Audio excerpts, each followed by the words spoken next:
कि मैया को संदेह हो जाए। मुझे जाना होगा शनिदेव। प्रभु, कृपया अपने विराट रूप के दर्शन दीजिए।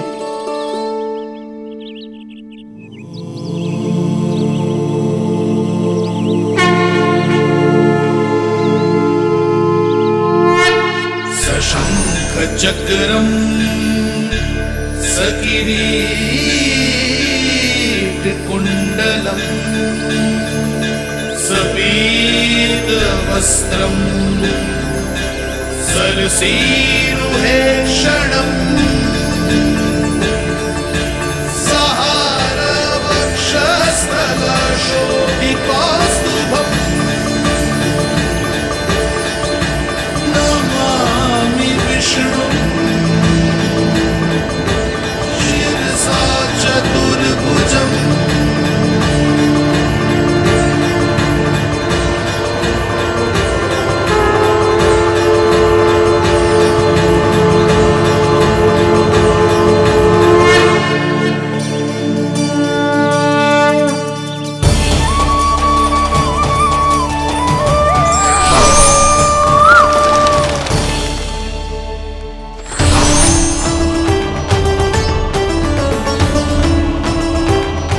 श्री हरि, मुझे पंछी की छाया।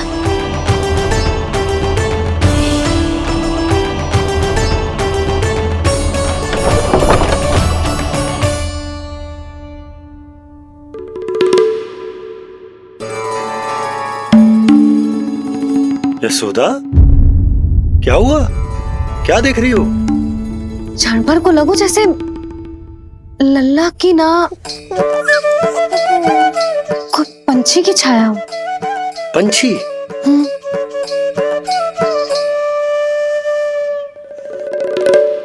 अब ना मुझे तो लग रहा है जो गिलहरी की छाया।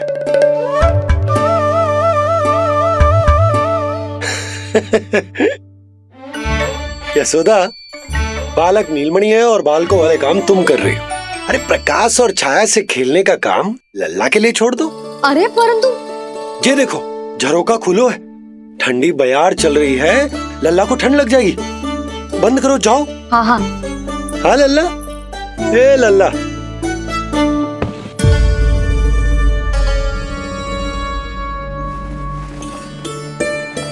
आज सब कितने सज धज के आए थे तुझसे मिलने के लिए, जैसे दीपावली हो। अरे लल्ला, सिवाय इनके देखो।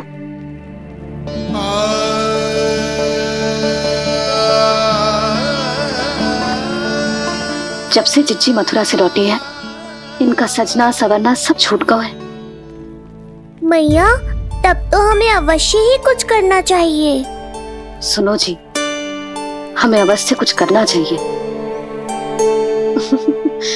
जे इसे देखो, ना तो जे थको है, ना इसकी आंखों में नींद है। हो सकता है इसका भी मन हो अपनी बड़ी माँ से बात करने का।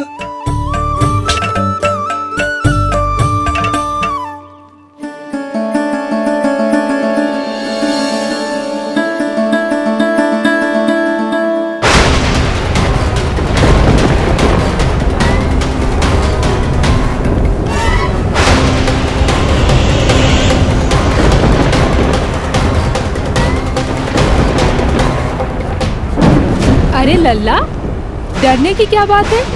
बस थोड़ी आंधी तो है।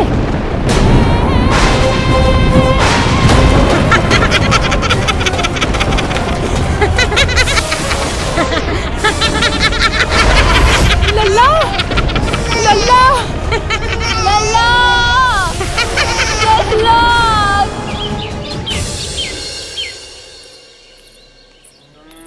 जिज्जी, अरे यशोदा, नंद भैया।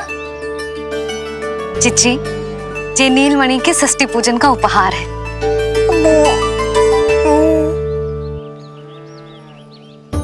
यशोदा, नंद भैया, मैं आप दोनों की भावनाओं का सम्मान करती हूँ। आप दोनों को तो पता है, मेरे हृदय में नीलमणि के प्रति अत्यधिक प्रेम है।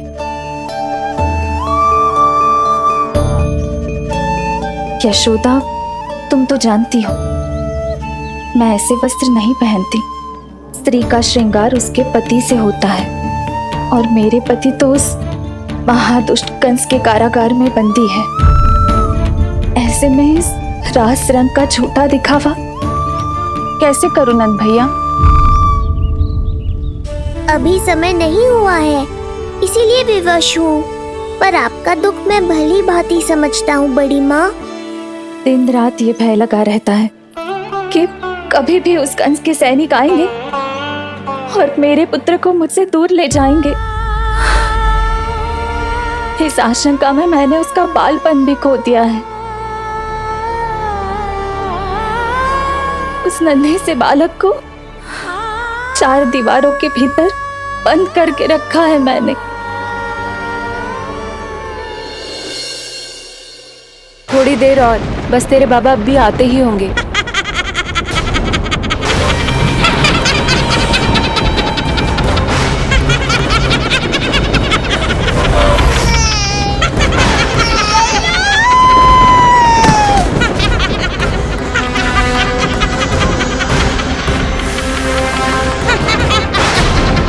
भाभी, आपका पुत्र हमारे नीलमणि का बड़ा भाई। आप उसे खुली हवा में सांस लेने दें। मेरा विश्वास करें, आप दोनों गोकुल में पूरी तरह सुरक्षित हैं। चिच्ची, नारायण के घर देर भले ही है, किंतु अंधेर ना है। बस कुछ समय का कष्ट और है चिच्ची, फिर सब ठीक हो जाएगा। और ये देखो, नीलमणि स्वयं आओ है आपको उपहार देने के लिए। इसे भी मना करोगे आप? नीलमणि, बस आज हट मत करना। मैं तुम्हारी ताऊ जी से मिलूंगी ना, तब नए वस्त्र गहने सब पहनूंगी, साज श्रृंगार करूंगी। तब पूर्ण अधिकार से देना तुम अपना उपहार, किंतु आज नहीं। बड़ी प्रसन्नता की प्रतीक्षा में छोटी छोटी प्रसन्नताओं को त्यागना नहीं चाहिए बड़ी माँ। जीवन तो परमात्मा का उपहार है, उसे जीना चाहिए। चिच्ची, बड़ी प्रसन्नता की प्रतीक्षा में जीवन की छोटी छोटी प्रसन्नताओं का त्याग ना करना चाहिए। जीवन तो परमात्मा का उपहार है, जीवन तो जीना चाहिए। नंदराज, नंदराज, नंदराज, क्या हुआ? भोला बंसी, तुम दोनों यहाँ? जी वो उपनंद जी ने कही थी कि आपको वार्षिक कर के बारे में स्मरण करा दूं, इसलिए हम दोनों चले आए। अरे हाँ, नीलमणि के आने की प्रसन्नता में मैं तो भूल ही गया था। अधिक देर होने पर कंस की दृष्टि में आने का संकट। कोई ना, मैं कल मथुरा जाकर कर जमा करा दूं। अरे किंतु कल तो लल्ला का पालना उत्सव है। सुनो जी, शीघ्र ही आना। भैया, हो सके तो अपने भैया और बहन देवकी का समाचार भी पूछ लीजिएगा। जी भाभी। इस बार कछु समस्या नहीं होनी चाहिए। ये बार आज मथुरा से कछु अतिथि आए थे, उन्हें पता चलो है कंस ने राजा वासुदेव और रानी देवकी को कारागार से बाहर निकाल लो है और अपने महल में रख लो है।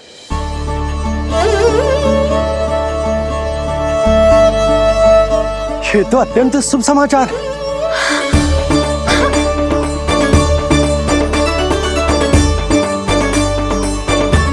तुमने पहले क्यों ना बताया? हमें लगो आपको पहले ही से पता होगी महाराज। अच्छा ठीक है, जाकर तैयारी करो, कल तुम दोनों भी मेरे साथ चलोगे। जाओ।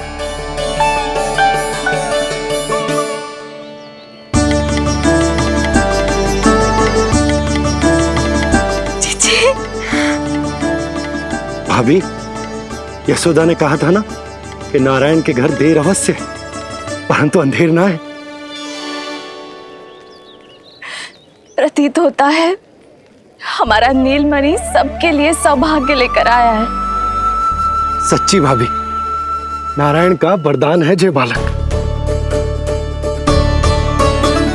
भाभी, अब हमें चलना चाहिए।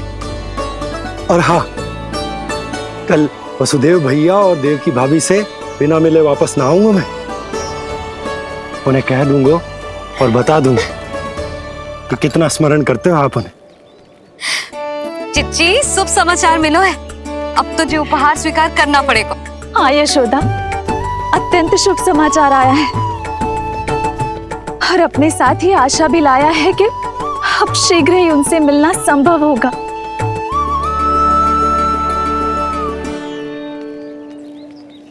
तुमने सत्य कहा था यशोदा, जीवन जीना चाहिए।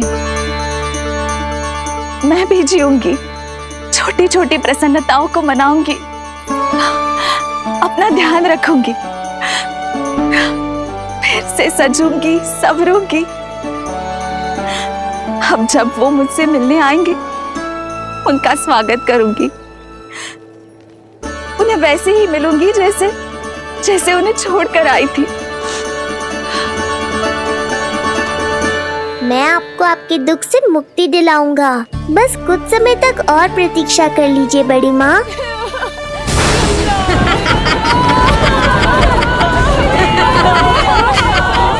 कब तक बचेगा शिशु विष्णु? आज नहीं तो कल तू मेरा निवाला अवश्य बन जाएगा। कल तुमसे भेंट होगी पूतना। कहाँ है तू शिशु विष्णु? शीघ्र ही तुझे आहार बनाऊंगी मैं। तुमने बहुत दुष्कर्म कर लिए पूतना। अब तुम्हारे आतंक का अंत करूंगा मैं।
चिंता क्यों करती हो मैया? मैं हूँ ना। नेत्र खुले रहे तो मैया पक्का घबरा जाएंगी। यशोदा, क्या हुआ? अरे बोलो ना, कोई बुरा सपना देखो। ना, स्वप्न तो ना था, किंतु मेरा मन बहुत घबरा रहा है।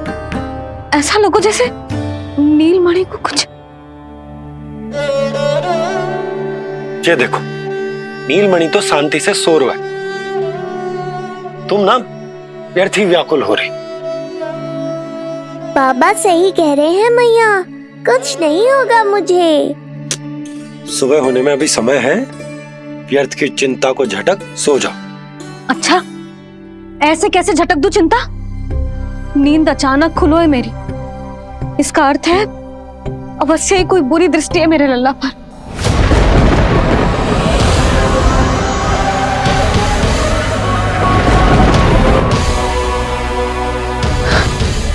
आप भी कल जा रहे हो मथुरा?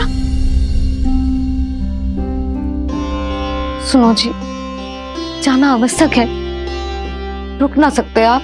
कर जमा करानो है यशोदा, कल अंतिम दिन है। यदि वो निकल गए तो नारायण ही जाने वो कंस क्या करेगा। जानो आवश्यक। पिछले 6 दिन से नित्य कोई न कोई कर्मकांड संस्कार चल रहा है, इसीलिए तुम थक गई हो। तनिक विश्राम कर लो, सो जाओ।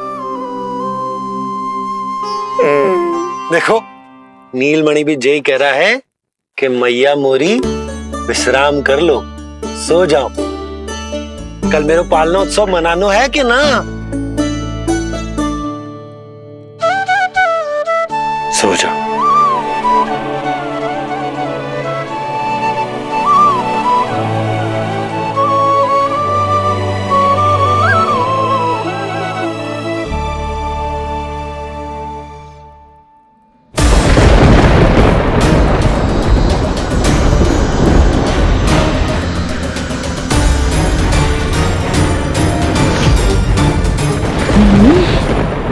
कछू की गंध।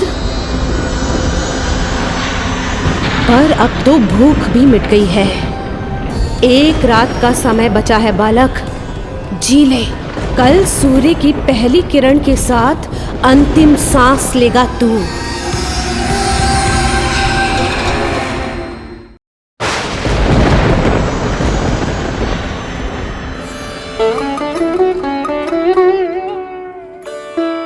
संतान के लिए मैया का कैसा अद्भुत प्रेम है ये। पूतना की छाया से ही इन्हें आने वाले संकट का आभास हो गया।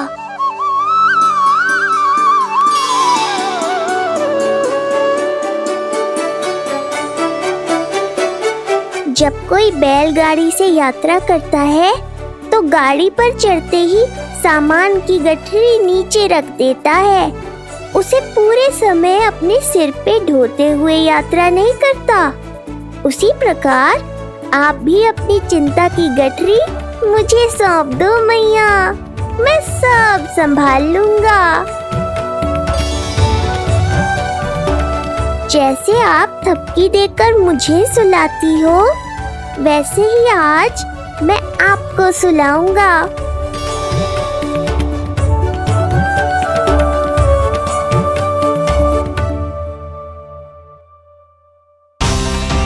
वचन देता हूँ मैया, जिसने आज आपकी निद्रा भंग की है, कल उसे चिर निद्रा में सुला दूंगा मैं।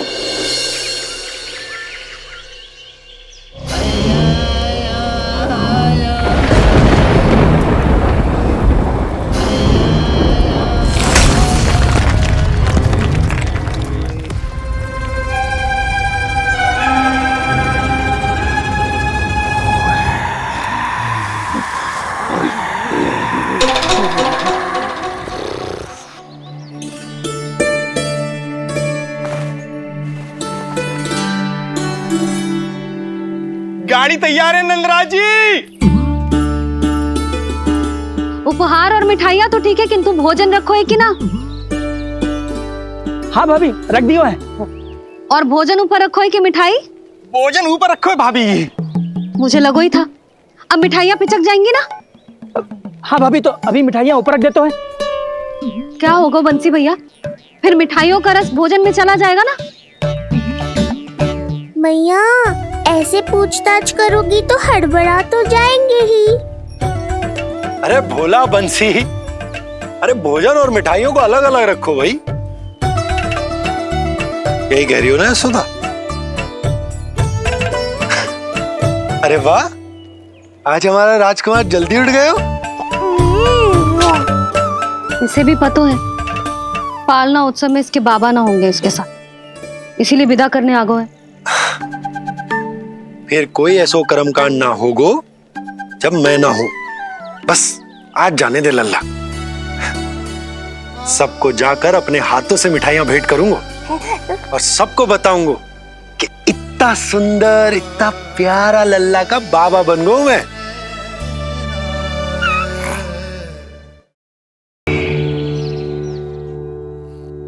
भैया के अत्याचारों की कोई सीमा ही नहीं। हमारे पुत्र को ढूंढने के लिए अब उन्होंने पूतना को आदेश दिया है। वो केवल महाभयंकर ही नहीं बल्कि मायावी भी है। हमें किसी भी प्रकार से ये सूचना गोकुल भिजवानी होगी। सत्य कह रही हो देवकी, मुझे भाई नंद को किसी भी तरह सावधान करना ही होगा, किंतु कैसे? हमारे लल्ला के बारे में जानकर सबसे अधिक कौन प्रसन्न होगा पता है? वसुदेव भैया। सत्य कहा आपने।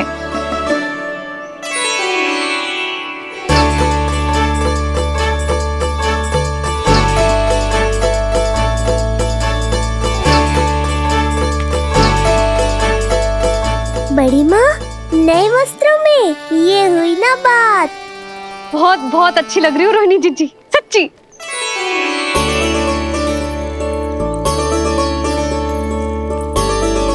आपने जीवन में फिर से रुचि लेना आरंभ कर दियो है। ये जानकर वसुदेव भैया की प्रसन्नता दुगनी हो जाएगी। उनके लिए मेरे हाथों से बनाए पेड़े मथुरा के पेड़ों से भी अधिक प्रिय है उन्हें। और ये देवकी की नवजात कन्या के लिए कहिएगा केवल वस्त्र नहीं है, अपना आशीर्वाद भेजा है मैंने। सच में यशोदा, नीलमणि एक आशा का दूत बनकर आया है मेरे जीवन में। नंद भैया उनसे ये भी कहिएगा कि मैं और उनका पुत्र हम दोनों ही यहाँ कुशल से हैं। अगर ईश्वर ने चाहा तो शीघ्र ही उनसे मिलना संभव होगा। वसुदेव भैया और देवकी भाभी से बहुत सारी बातें करनी, यदि विलंब हो जाए तो चिंता मत कर। जाने से पहले अल्लाह को हृदय से तो लगा लो।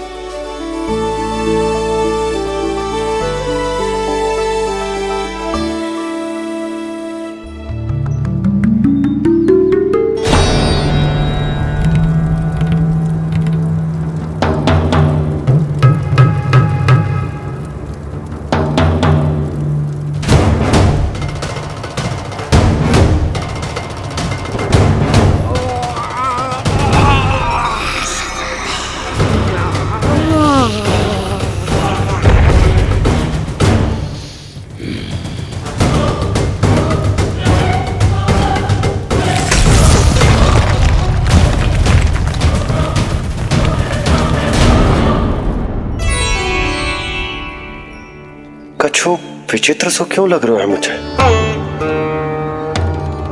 बाबा, आपका पुत्र है ना यहाँ, सब कुशल मंगल ही होगा।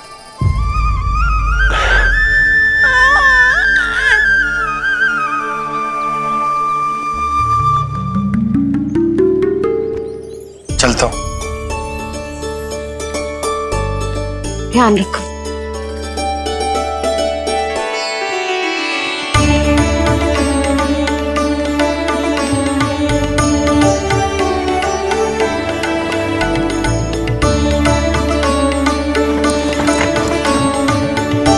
जय राम जी की।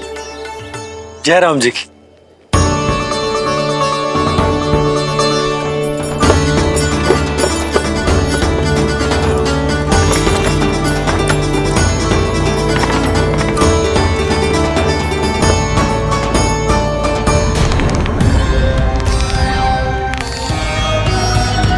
कहाँ से आरंभ करूं आज? ब्रजपुरा, रानी घाट, देतिया, बरसाना या गोकुल?